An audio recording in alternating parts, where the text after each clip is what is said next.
Alright guys, sa mapagpalang araw, kinumpirma ng isang Bureau of Custom na kustodiya ng ang 28 luxury vehicles ng pamilya Diskaya.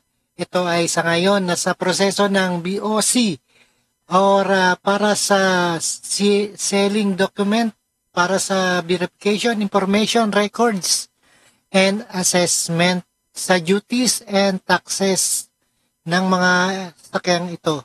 Alright, panoorin po natin guys. Kinumpirma ng Bureau of Customs na nasa kustodiya na nila ang 28 luxury vehicles ng pamilya Diskaya ngayong September 4. Ayon sa ahensya, isinurrender na ng Diskaya ang 16 pa na mga luxury vehicles. Nauna nang kinumpiska ng BOC ang 12 luxury vehicles na nakapangalan sa pamilya Diskaya. Sa ngayon, nasa proseso na ang BOC para sa sealing and documentation para sa verification ng importation records at assessment sa duties and taxes ng mga sasakyan. Ayan, Arina, no? At ito ay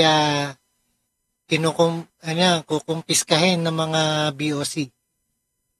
Alright, maraming salamat and peace out.